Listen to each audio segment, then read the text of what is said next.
itu, baik kita lanjutkan materi kita di materi alat pampat tanah atau yang biasa disebut dengan kompaktor.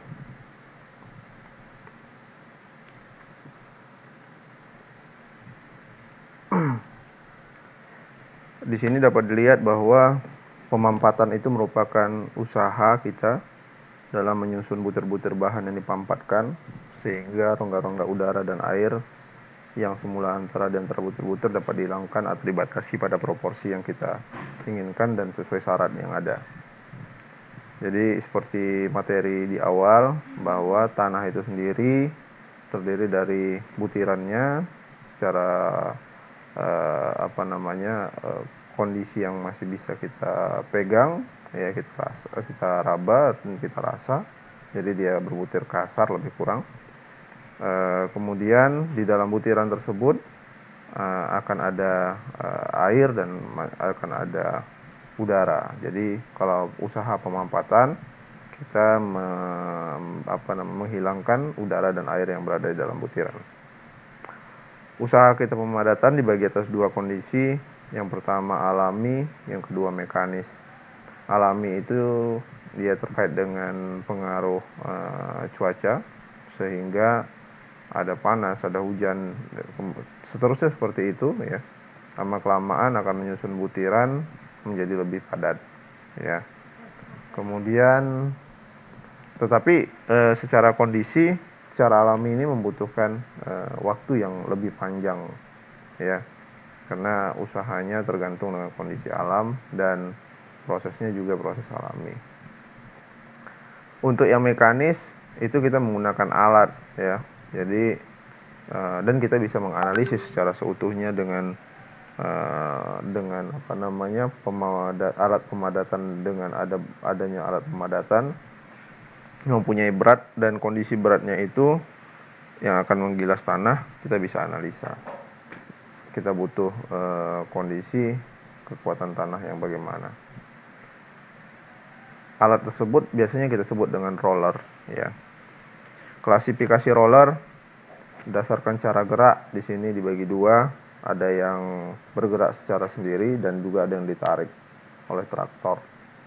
Kemudian berdasarkan roda penggilasnya, ada melalui baja dan ada yang karet. Kemudian untuk bentuk permukaan rodanya ya, yang alat penggilasnya itu ada halus, ada segmen, ada grid, ada siput, macam-macam. Kemudian susunan roda penggilas ada roda 3, ada roda 2 dan ada kondisi triaxle tandem roller. Alat penggilas khusus itu biasanya penggunaannya bisa portable ya, lebih kurang seperti itu, yang kita sebut dengan vibrating roller. Penggilas roda 3 atau dengan three wheel roller digunakan untuk usaha pemampatan lapisan yang terdiri dari bahan berbutir kasar. Misalnya contohnya pembuatan jalan makadam ya. Three wheel roller ini mempunyai berat antara 6 sampai 12 ton.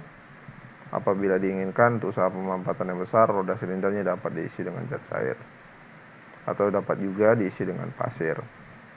Usaha penambahan berat dengan zat cair atau pasir dapat meningkatkan berat dari alat tersebut 15 sampai 35%. Ini dia kondisi dari alat. Saya coba ambil dari YouTube-nya, sumbernya yaitu dari Fusian 59. Dari Fusian 59.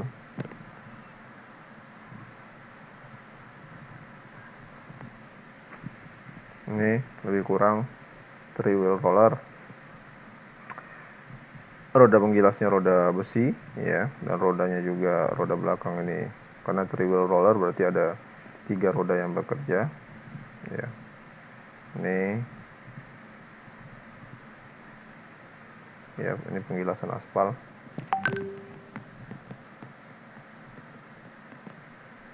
Dan aspal sebentar, karena ini langsung saya ambil, maka ada iklan ya, mohon maaf.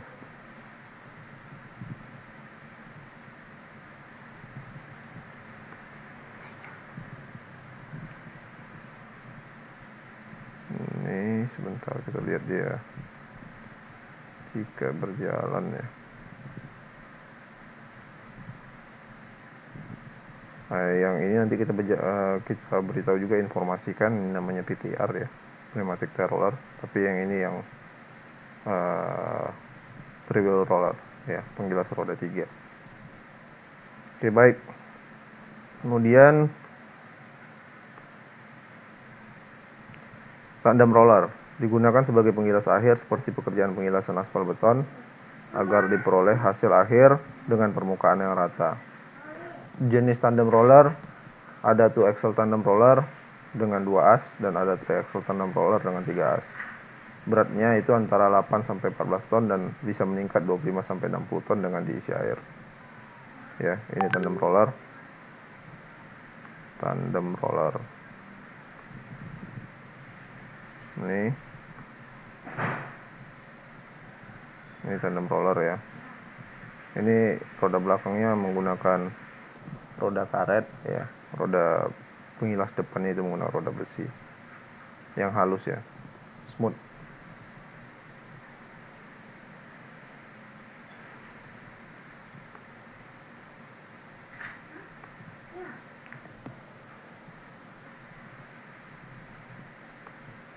Ini dia, lebih kurang.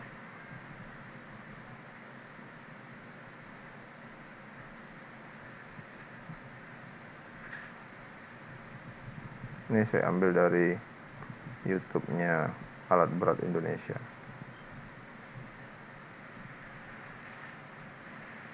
Oke, baik.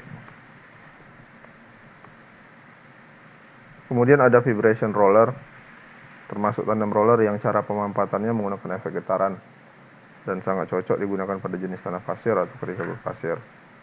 Faktor yang mempengaruhi pemampatannya itu frekuensi getar dan amplitudo getaran, juga gaya sentrifugal. Ya, lebih kurang seperti ini, masih bisa kita lihat. Ini yang masih digerakkan, tapi ada juga yang menggunakan portable ya, vibration roller, vibration. Kalau yang kecilnya itu di baby roller. Ini kita punya. Ini juga bisa digetarkan ya secara tidak langsung. Yang kecil ya, ukuran kecil.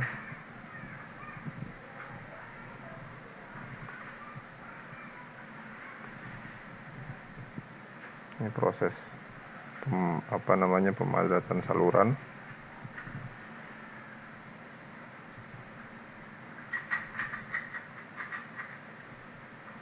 Ini saya ambil dari usian juga, usian 59. Oke, baik. Kemudian mass grade roller untuk usaha pemadaman tanah dengan butiran yang banyak mengandung butiran kasar, lebih baik digunakan mass grade roller. Jadi kalau rata-rata itu butiran kasar yang besar ya, maka kita gunakan. Ini dia mass grade roller, itu seperti ini. Ada yang towed, ditarik ya. Ini dia konsepnya. Nah, jadi dia ada jaringnya lah ibaratnya, itu jaring ya. Jadi pemampatannya itu pemampatan pada daerah butiran kasar. Kemudian ada segmen roller untuk mengatasi tanah lempung, tanah liat yang akan dipampatkan, yang mengakibatkan tanah sering lengket pada waktu basah pada dinding lindasan, maka diganti dengan segmen roller. Bentuk kecil seperti lempengan baja kecil yang memberikan tekanan persatuan luas. Kemudian ada siput roller, alat pampat yang ditarik ataupun dia memang kondisinya sudah terpasang pada alat tersebut dengan pemampatan bisa 20-25 cm. Bahannya tanah yang cocok adalah tanah yang mengandung lempung, siput roller ya. Ini lebih kurang siput, inilah yang besarnya. Ini yang siput roller yang besar, yang jelas, lebih jelas lah.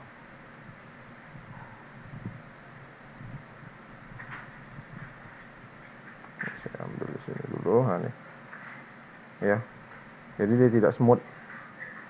Ada ininya, tonjolan-tonjolannya di bagian depan, bentuknya ini pun ya. Jadi mengapa siput roller? Jadi bentuknya seperti tapak biri-biri, tapak domba gitu.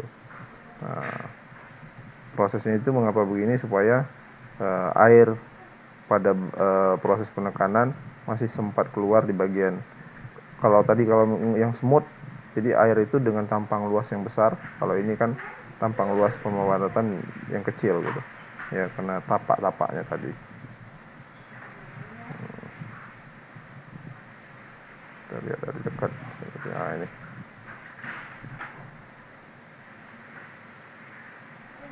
yang kita inginkan kan proses pemadatan ini air dan udaranya keluar, sehingga yang tersusun itu hanya butirannya saja. Oke, baik. Kemudian ini dia dari dekat,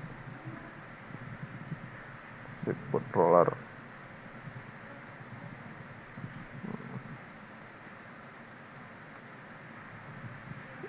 Kemudian PTR, pneumatic tie roller. Roller yang memiliki roda karet, jumlah roda gilasnya selalu ganjil ya. Misalnya 9 itu 4 depan, 5 belakang, atau 11, 5 depan, 6 belakang. Berat rollernya antara 9 sampai 16 ton. Tekanan roda pada permukaan tanah dapat diatur dengan udara dalam ban ya. Jadi dia diberi inflation, tekanan. Makin keras ban dipompa, makin besar tekanan persatuan luas permukaan tanah. Ciri-ciri khusus penggilasan dengan ban adanya efek ya, kneading efek, yaitu adanya air dan udara yang ditekan keluar pada tepi-tepi bagian. Jadi keinginannya pada bagi tepi bagian luar itu udara dan air dan keluar. Kemudian ketidakrataan permukaan tanah menyebabkan roda bergoyang yang menjadikan pemampatan semakin optimal. Peralatan ini sering digunakan pada hot mix aspal. Jadi dia setelah aspal di spreading, disebar luaskan, maka di compact dengan PTR. Penggilasan pada butiran tajam akan mengakibatkan permukaan roda cepat rusak ya. Jadi makanya di daerah bebatuan PTR tidak digunakan. Contoh dari PTR seperti ini yang saya sampaikan tadi.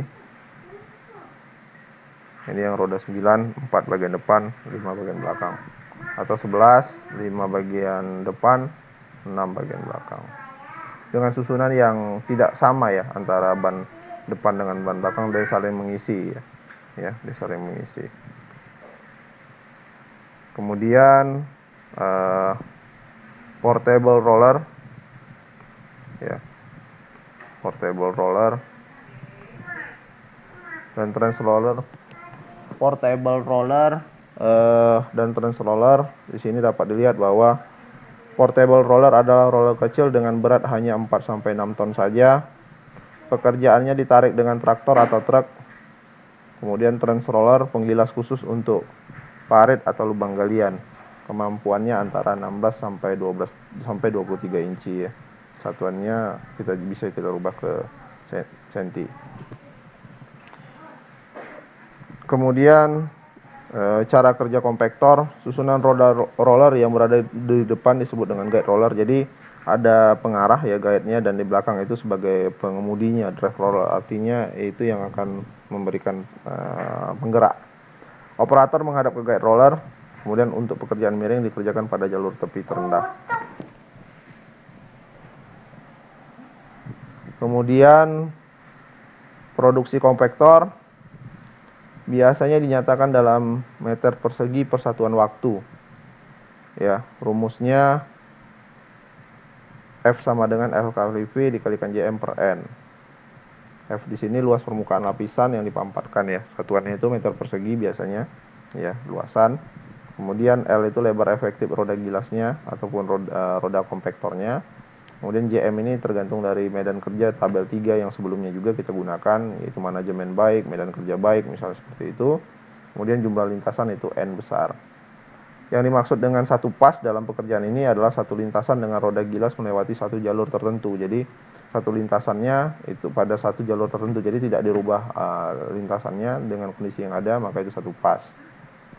Agar dicapai hasil pengilasan dengan permukaan yang rata, maka tiap pas dengan pas yang berikutnya harus saling menindih. Jadi dia harus tetap overlap antara 15 sampai 30 cm. Contohnya begini. Sebuah kompaktor 3-wheel dengan berat 8 ton digunakan untuk memampatkan suatu lapisan makadam tebal 10 cm. Kayak keinginannya jadinya dari kondisi yang ada, yaitu yang sudah jadinya 10 cm. Jumlah pas yang diperlukan 10 kali, jadi N-nya 10 ya. Kemudian lebar efektifnya kompaktor 60 cm, kecepatan operasi itu 2 km per jam, dan kondisi manajemen baik dan kondisi medan baik ya. Nah, ini dari tabel 3 nih, kondisi manajemen baik dan medan baik, berapakah produksi kompaktornya. Oke, rumus yang biasa kita gunakan tadi, F sama dengan L kali V kalikan JM per N. L ini merupakan lebar efektif dari penggetarnya ataupun pemadatnya 60 cm, 0,6. Kemudian V ini kecepatan 2000, kemudian 0,75 ini dari medan baik dan manajemen baik, dan N itu lintasannya 10 kali, pasnya 10 kali. Maka dapat totalnya 90 meter persegi per lapis per jam ya, ini satuannya, meter persegi per lapis per jam. Karena tebal per lapis 10 cm keinginannya, maka produksi kompaktornya 0,10, ini dia, dirubah ke meter dikalikan 90.